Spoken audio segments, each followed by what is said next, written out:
देखो, Kirchhoff current law, जैसे पहले किरचॉफ करंट लॉ क्या होता है, करंट फाइंड के लिए होता है कि किसी भी एक पर्टिकुलर जंक्शन पे इनकमिंग करंट आउटगोइंग करंट के बराबर होगा, उसी को ही किरचॉफ लॉ कहते हैं। यानी electric circuit algebraic sum of the current meeting at any junction in the circuit is zero हो, उसी को कहोगे किरचॉफ करंट लॉ।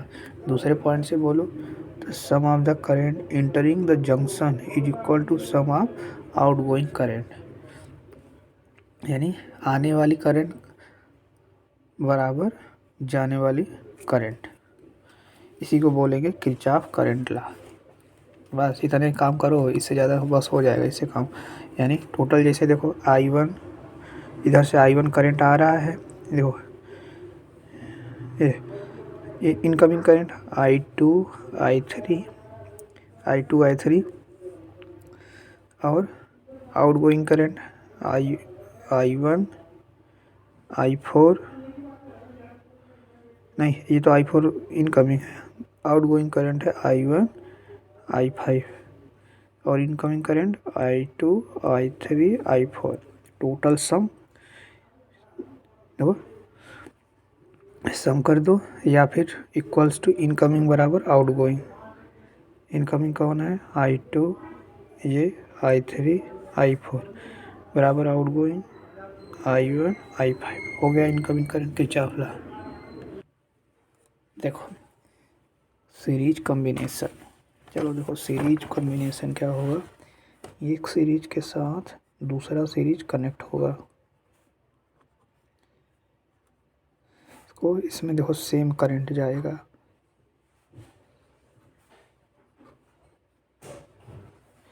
ए और बी के बीच सेम करंट जाएगा, यही आई करंट सभी में जाएगा। अच्छा, जब सेम करंट जाएगा ना तो वोल्टेज हर एक रजिस्टर के का भी डिफरेंट होगा, V1 V2 V3, क्योंकि V बराबर आई R1 हो गया तो ये V1 हो गया, V2 बराबर आई R2 आई R3 हो गया। यार ये सीरीज में है तो सीरीज में क्या याद रखना है, सेम करंट होगा, डिफरेंट वोल्टेज।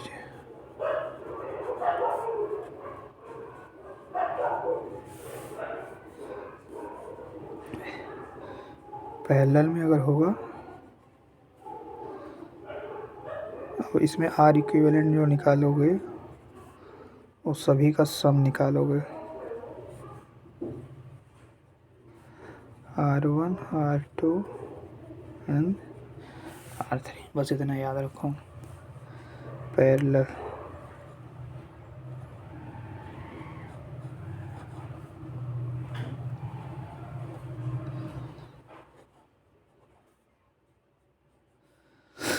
देखो,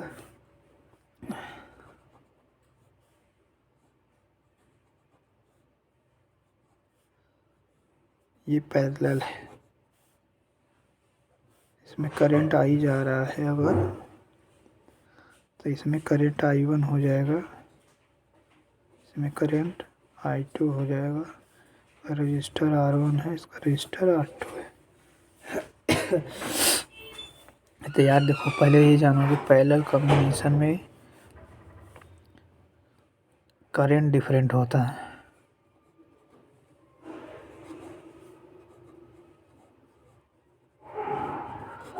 करंट डिफरेंट होगा, वोल्टेज सेम होगा, सेम, समझे। अब इसका आर इक्विवेलेंट जो निकालोगे वो निकालोगे, देखो 1/, इसका तो पहले एक साथ दो के लिए शॉर्ट कट जान जो दोनों का सम और मल्टीप्लिकेशन और फिर सम, ये निकल गया। लेकिन ये ऐसे करने का 3 अगर 2 से ज़्यादा आ गए मोर देन 2, तो यार ये 1/R1 1/R2,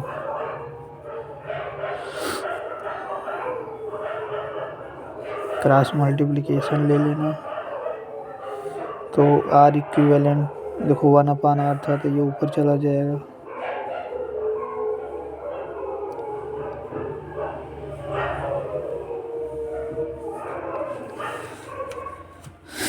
अच्छा, इसमें जो करंट डिवीजन रूल समझ लो, करंट डिवीजन रूल क्या होगा।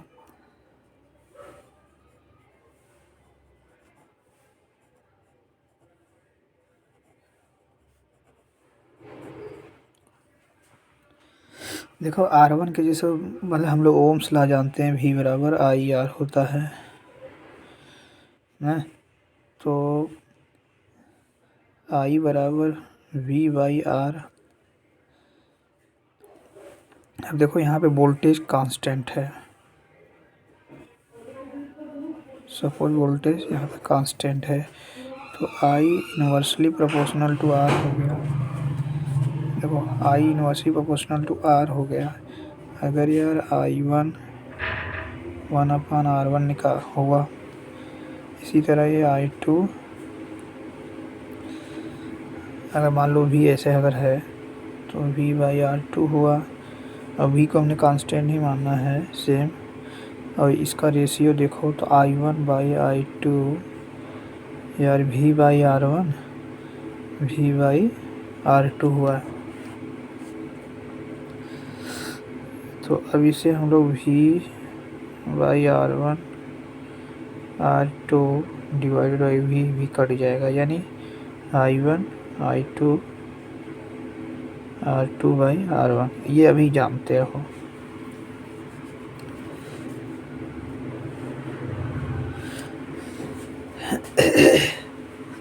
तो यार अब हम देखो इसी से रिजल्ट लिखेंगे। I1 है तो R2 रजिस्टर लिखेंगे, और I2 है तो R1। देखो हमने क्या लिखा,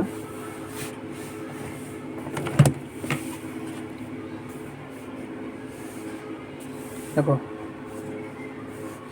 I1/I2 था तो R2/R1 ये आया था हम लोगों के रिजल्ट। यानी इससे पता चला कि अगर I1 है तो R2 रेजिस्टेंस ऊपर होगा। यानी करंट डिवीजन अगर मान लो सपोज दैट हमें R1 के क्रॉस निकालना है,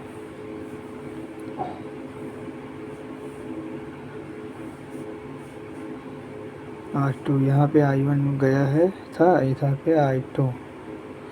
तो यार अगर हमें करंट I1 निकालना है तो हम रजिस्टर लेंगे किसका, अपोजिट का। तो अपोजिट हमें करंट I1 निकालना है तो अपोजिट रजिस्टर है, I1 है तो R2 लेंगे, डिवाइडेड बाय टोटल रजिस्टर और मल्टीप्लाई टोटल इनकमिंग करंट। ये आ रहा है ना। देखो ये I1 हो गया। अगर सब I2 निकालोगे तो देखो I2 निकाल रहे हो ना, तो R1 करंट लिखोगे, यानी I2 है तो उसके opposite by total current multiply जो टोटल इनकमिंग करंट है ये। अच्छा ये तो ये हो गया। अब सपोज वोल्टेज निकालना है, देखो वोल्टेज निकालना है, देखो V बराबर IR हो, ये करंट डिवीजन हो गया। वोल्टेज डिवीजन देखो तो यार वोल्टेज डिवीजन V बराबर IR होता है, तो इसमें VR के डायरेक्टली प्रोपोर्शनल है। यानी V1 की बात कर रहे हैं तो IR1 IR2 V1 V2 R1 R2 same है ना, V डायरेक्टली प्रोपोर्शनल। तो देखो V1 निकालना होगा वोल्टेज तो R1/R1 प्लस R2 तो फिर जो टोटल वोल्टेज है इसमें कोई लोचा नहीं है। से अगर V2 निकालना है तो V2 वाला रजिस्टर बटा R1 plus R2 multiply V।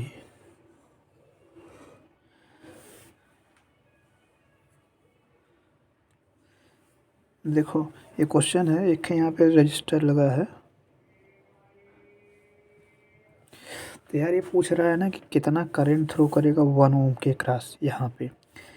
तो देखो इसमें तीनों लगाने की कोशिश करते हैं, करंट, डिवीजन रूल, वोल्टेज, या फिर पहले आई और आर इक्विवेलेंट कैसे फाइंड करेंगे। तो देखो सबसे पहले तुम देखना ना, ये भी 8 ओम है कि पैरेलल सीरीज आर इक्विवेलेंट निकालने के लिए।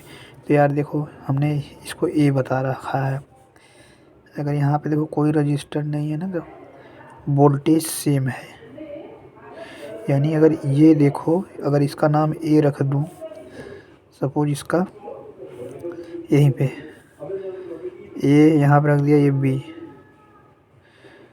तो ये बी है सपोज, है ना।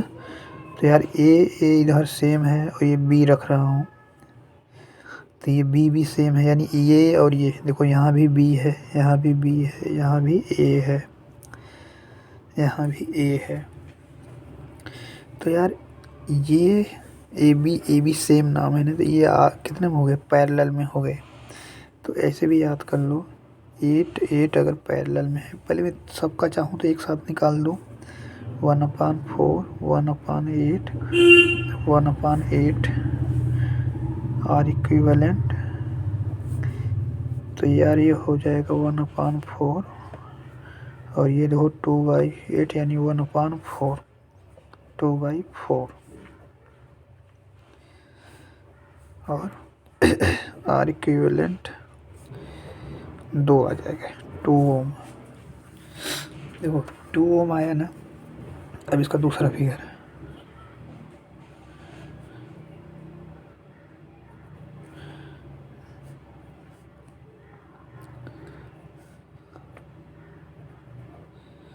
अब यहाँ तक देखो ये 2 ओम आया है, यानी ये देखो ए और बी था, यहाँ कुछ नहीं, तो अगर सी रख दो, देखो नाम जब भी रजिस्टर एक आएगा नाम चेंज हो जाएगा। यहाँ पे सेम क्यों था, क्योंकि इनके कोई बीच कोई रजिस्टर नहीं था, यानी अगर रजिस्टर नहीं होगा तो नाम सेम रहेगा, यानी पोटेंशियल, कहने का मतलब लैंग्वेज की बात करेंगे तो यहाँ सेम पोटेंशियल है, सेम पोटेंशियल पे सेम नाम रहेगा। तो यार ये भी देखो बी सी है, ये सीरीज में है, ये सीरीज में है, सीरीज में इनका आर निकालोगे R1 + R2, तो यार ये हो जाएंगे 2 ओम और ये 1 ओम, 3 ओम हो गया। अब वोल्टेज देखो, तो तुम्हारा निकालना है वोल्टेज, आई आर 6 वोल्ट दिया है, आई निकालना है तो आर को डिवाइड कर दिया, आर कितना है 3, तो आई बराबर 6/3 यानी 2 एम्पियर हो गया। आई कितना हो गया 2 एम्पियर, देखो आई हो गया हमारा 2 एम्पियर। अच्छा यार आई 2 एम्पियर हो गया, कहने का मतलब अगर आई देखो 2 एम्पियर हो गया तो इसमें से जो करंट निकल रहा है सेम जाएगा, क्योंकि सीरीज में करंट हमारा सेम जाता है, तो 2 1 के क्रॉस 2 ओम जा रहा है। अगर ये 1 के क्रॉस 2 ओम जा रहा है, अगर सपोज दैट मैं 8 के क्रॉस पूछ लेता या 4 के क्रॉस, जबकि ये तो 2 है, 4 के क्रॉस पूछ लेता, 8 के क्रॉस पूछ लेता, तो कैसे इसी क्वेश्चन को लगाते देखो।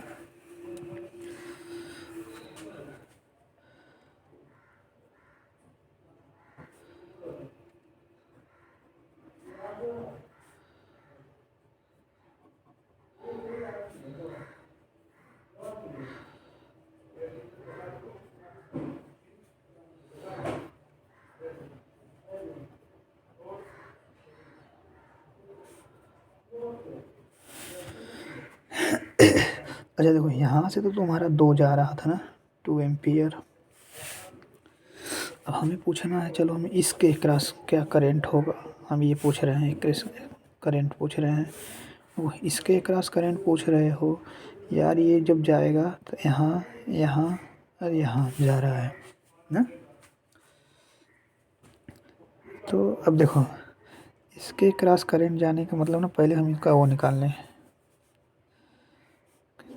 तो इसको एक और तोड़ दो, देखो ये आएगा 4, 8 और 8 और इक्विवेलेंट,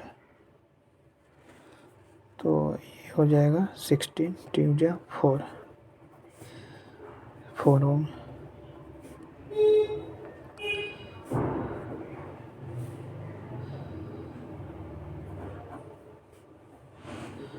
6 वोल्ट अब निकल जाएगा दो के बीच का पैरेलली। तो यार 2 एम्पियर है, तो इधर मान लो I1 गया।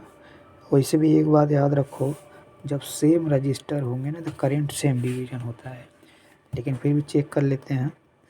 ये देखो हमारा R1 है, ये हमारा R2 है, तो हम R2 के क्रॉस निकाल रहे हैं। अच्छा, R2 के क्रॉस निकालना है करंट, तो हम यहाँ लिखेंगे R1 ऊपर by total register multiply total incoming current. R1 है 4 4 4 2 8 8 1 एम्पियर आ गया।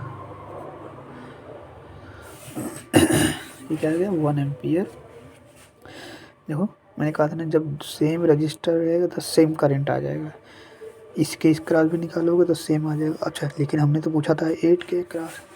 अब ये देखो, जब इसके क्रॉस 1 ओम आया है, यानी यहाँ भी यहाँ पे देखो डिवाइड हुआ ना, 2 ओम इधर रहा तो 1 ओम इधर चला गया, और I2 के लिए 1 ओम आया, तो यहीं I2 डिवाइड होगा इनके बीच में। फिर इनके लिए देख लो,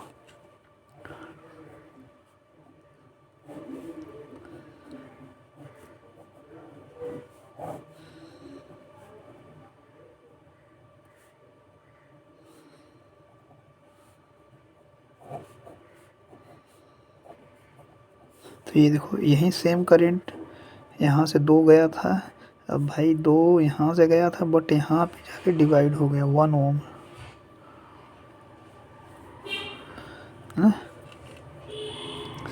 अब यहाँ पे देखो, तो यहाँ से 1 ओम गया था ना टोटल करंट 1 ओम, इसके लिए इनकमिंग करंट ये हो गया।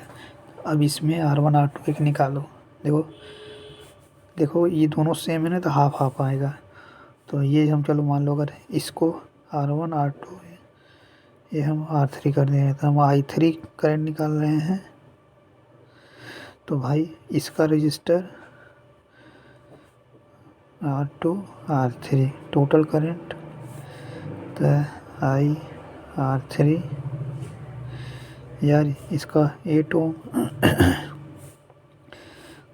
Divided by 8 + 8 incoming current 1 ampere. 8/16 multiply 1, R3 की वैल्यू 1/2 एम्पियर। अब R2 भी निकाल लो।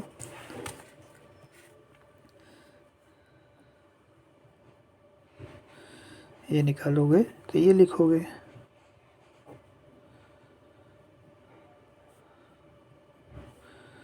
तो 8 डिवाइडेड बाई 8 + 8 इनकमिंग करंट 1/2। देखो IRT भी आ गया, सेम करंट आ गया इसके बीच। तो मतलब किसी का भी निकाल सकते हैं।